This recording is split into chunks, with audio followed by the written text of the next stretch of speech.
నమస్తే, welcome to our channel. నేను మీ ప్రియాంకరావు. ఏపీలో అసలు ఏం జరుగుతుంది? ఇప్పటి వరకు ఎవరిని అడిగినా అక్కడ కుల రాజకీయాలు ఉంటాయి అంటారు. కానీ ఫస్ట్ టైం మత రాజకీయాలు కూడా ఉన్నాయి అని చెప్పే విధంగా ఈరోజు అక్కడ రాజకీయాలు నడుస్తున్నాయి. మత రాజకీయాలు అంటే కేవలం అందరికీ ఘర్షణలైనా రాజకీయాలైనా తెలంగాణను గుర్తుకొచ్చేది. ఇప్పుడు ఏపీ కూడా కేర్ ఆఫ్ అడ్రస్గా మారిపోయింది.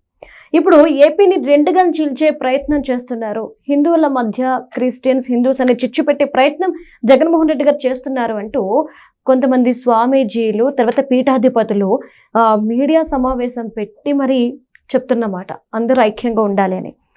జగన్మోహన్ రెడ్డి గారికి కావాల్సింది ఏంటి? ఎందుకు ఈ విధంగా చేస్తున్నారు? మత రాజకీయాలు సృష్టించడం వల్ల ఆయనకు కలిగే లాభం ఏంటి? దీని మీద డిస్కస్ చేద్దాం. మనతో పాటు సీనియర్ జర్నలిస్ట్ సిఎస్ రావు గారు ఉన్నారు, ఆయన అడుగుతాం. నమస్కారం సార్. నమస్తే. జగన్మోహన్ రెడ్డి గారు ఏపీని రెండుగా చీల్చే ప్రయత్నం చేస్తున్నారు. ఒకటి హిందూ, ఇంకోటి క్రిస్టియన్ అనే విధంగాను. అందరూ కూడా అప్రమత్తంగా ఉండాలని స్వామీజీలు, పీఠాధిపతులు ప్రెస్ మీట్లు పెట్టి మరీ చెప్తున్నమాట. ఇప్పటి వరకు అలా వచ్చి చెప్పిన దాఖలాలు లేవు. ఫస్ట్ టైం ఇది చూస్తున్నాము. జగన్మోహన్ రెడ్డి గారికి దీనివల్ల కలిగే లాభం ఏంటి? హిందూ క్రిస్టియన్ అనే కాదు, హిందూ క్రిస్టియన్ అనేటువంటి ఒక డీవియేషన్ తీసుకొచ్చే ప్రయత్నం చేసేసారు. అయితే ఆయన సక్సెస్ అయ్యారా కాలేదా అనేది రేపు ఎలక్షన్లో తెలుస్తుంది. అది వేరు. ఇప్పుడు వీళ్ళు మఠాధిపతులు, పీఠాధిపతులు చెప్తుంది ఏంది? స్వామీజీలు సమావేశం అయ్యి హిందువుల మధ్య చిచ్చు పెట్టడానికి జగన్మోహన్ రెడ్డి గారు ప్రయత్నం చేస్తున్నారు, తస్మాత్ జాగ్రత్త అనేటువంటిది చెప్తున్నారు. వీళ్ళు ఎలా పెడుతున్నారు హిందువుల మధ్య అని అంటే, వాళ్ళు చెప్తున్న దాని ప్రకారం హిందూ దళితులు అనే వాళ్ళని వేరు చేస్తున్నారు. హిందూ క్రిస్టియన్స్, హిందూ దళితులు, హిందువులు, హిందూ క్రిస్టియన్స్ అనేది చూపిస్తున్నారు డీవియేషన్.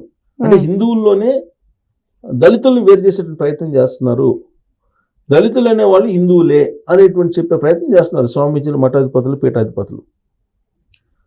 హిందూ దళితులు, హిందూ అగ్రవర్ణాలు అనేటువంటి ఒక డీవియేషన్ తీసుకొచ్చే ప్రయత్నం చేస్తున్నారు అని హిందువుల్లోనే, క్రిస్టియన్స్కి కాదు, హిందువుల్లో. అంటే క్లాస్ వార్ అని చెప్పారు 2024లో జగన్మోహన్ రెడ్డి గారు.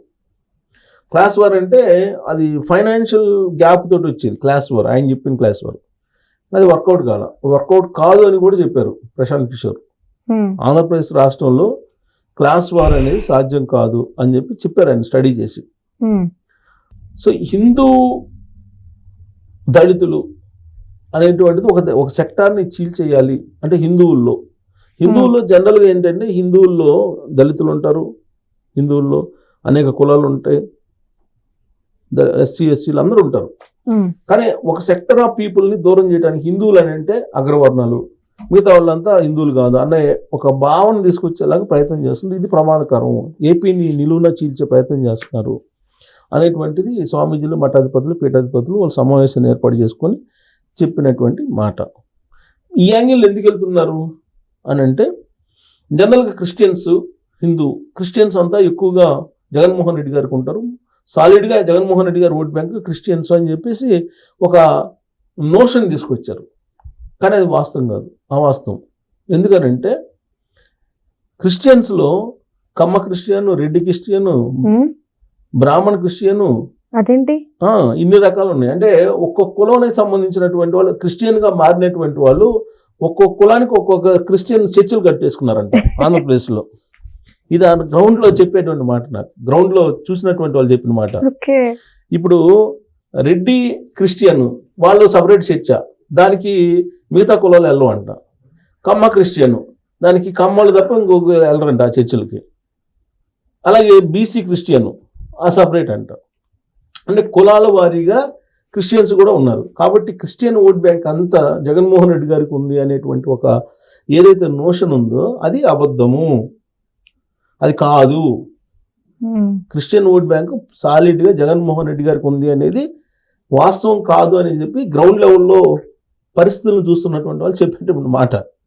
ఎందుకంటే ఆదివారం బైబుల్ పట్టుకుని వెళ్తారు కదా, బైబుల్ పట్టుకుని ఎక్కడికి వెళ్తారో చూసినటువంటి వాళ్ళు చెప్పిన మాట. ఏ కులానికి సంబంధించిన చర్చ ఆ కులానికి ఉందంట. ఇది క్రిస్టియన్గా మారినటువంటి వాళ్ళు అనేక కులాలు ఉంటారు కదా. ఇప్పుడు ఎస్సీ మాలకు సంబంధించినటువంటి సపరేట్ చర్చ్, ఎస్సీ మాదిగా వాళ్ళు సపరేట్ చర్చ్, ఈ చర్చిలోకి వాళ్ళు వారు, ఈ చర్చిలోకి వీళ్ళు రారు. ఇది జరుగుతుంది ఆంధ్రప్రదేశ్లో అనేది. అందుకే ఇప్పుడు కొత్త పందాన్ని ఎంచుకున్నారు జగన్మోహన్ రెడ్డి గారు. అది హిందూ దళితులు, హిందూ నాన్ దళితులు అనేటువంటి కాన్సెప్ట్లో కొత్త మార్గాన్ని ఎంచుకున్నాడు. ఈ కారణంగా ఆంధ్రప్రదేశ్లో ఏదో చిలికి తీసుకురావాలని ప్రయత్నం చేస్తున్నారని, అంటే 2024 ఏదైతే చెప్పారో క్లాస్ వారు, దానికి ఇది అనుసంధానం చేసి ప్రయత్నం చేస్తున్నారు అనేది వాళ్ళ అనుమానం. అదే చెప్పారు జగన్మోహన్ రెడ్డి గారి మీద వాళ్ళు, ఎవరు హిందూ మఠాధిపతులు పీఠాధిపతులు వీళ్ళంతా కూడా. సో ఈ మధ్యకాలంలో వైఎస్ఆర్ కాంగ్రెస్ పార్టీ చేస్తున్నటువంటి కొన్ని కార్యక్రమాలు హిందువులకు వ్యతిరేకంగా ఉన్నాయనేది వాళ్ళ భావన. ఆల్రెడీ కొంతమంది ఆ మధ్య హిందువులు మఠాధిపతులు పీఠాధిపతులు వీళ్ళందరూ వచ్చారు కదా ముందుకు వచ్చి ఆల్మోస్ట్ జగన్మోహన్ రెడ్డి గారి పార్టీని, వైఎస్ఆర్ కాంగ్రెస్ పార్టీని ఈ క్రిస్టియన్ అంటే యాంటీ హిందూ పార్టీ అనేటువంటిది వాళ్ళు ప్రొజెక్ట్ చేశారు కదా. సో జగన్మోహన్ రెడ్డి గారు ఈవెన్ ఆయన శారదా పీఠాధిపతి ఆయన ఉన్నారు కదా, ఆయన కూడా వ్యతిరేకించారు కదా.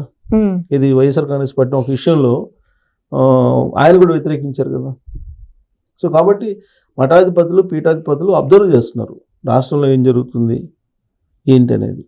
హిందూ దేవాలయాలను కూలగొడుతున్నారు అనేది కూడా ఉంది. తర్వాత హిందూ విగ్రహాలను ఎవరు కూలగొట్టారు, హిందూ విగ్రహాలు తల ఎవరు తీసేశారు, తోకలు ఎవరు కట్ చేశారు, తర్వాత రథాలను ఎవరు తగలబెట్టారు, ఇవన్నీ వాళ్ళు రిపీట్ చేశారు నిన్న మీటింగ్లో. రిపీట్ చేసి జాగ్రత్తగా ఉండాలి వీళ్ళ పట్ల, లేదంటే క్లాస్ వార్ ఏదైతే ఉన్నారో ఆ క్లాస్ వార్ దిశగా 2029 ఎలక్షన్కి రెడీ చేసేటువంటి అవకాశం ఉంది. కాబట్టి హిందువులందరూ ఐక్యంగా ఉండాలి. హిందువుల్లో దళిత హిందువులు, దళిత అలాగే అలా ఉండరు. అందరూ హిందువులు అంటే అందరూ ఉంటారు. వాళ్ళలో కులాల ప్రాతిపదికన కులం ఉంటుంది. కాబట్టి ఐక్యంగా ఉండాలనేటువంటి పిలుపుని వాళ్ళు ఇవ్వడం జరిగింది. జగన్మోహన్ రెడ్డి గారు వేసేటువంటి ప్రతి స్టెప్ని వాళ్ళు గమనిస్తున్నారు హిందూ మఠాధిపతులు పీఠాధిపతులు. ఎందుకంటే రాబోయేటువంటి రోజుల్లో హిందూ ధర్మానికి, సనాతన ధర్మానికి ప్రమాదం ఏర్పడబోతుంది అనేటువంటి ఒక అభిప్రాయంతో వాళ్ళు ఉన్నారు.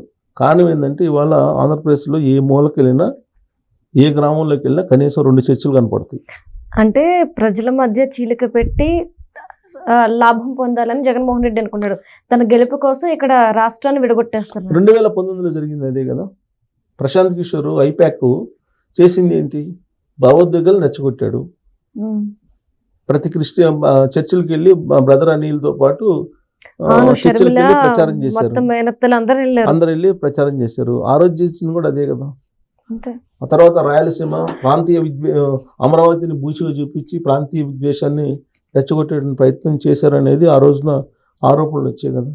2019 జరిగింది అదే కదా. భావోద్వేగాలను రెచ్చగొట్టి ఆ భావోద్వేగాల నుంచి ఓట్లు రాబట్టుకున్నారు అనేది కదా ఆయన మీద ఉన్నటువంటి ఒక ఆరోపణ. సో అదే జరిగింది. Thank you so much sir. Thank you.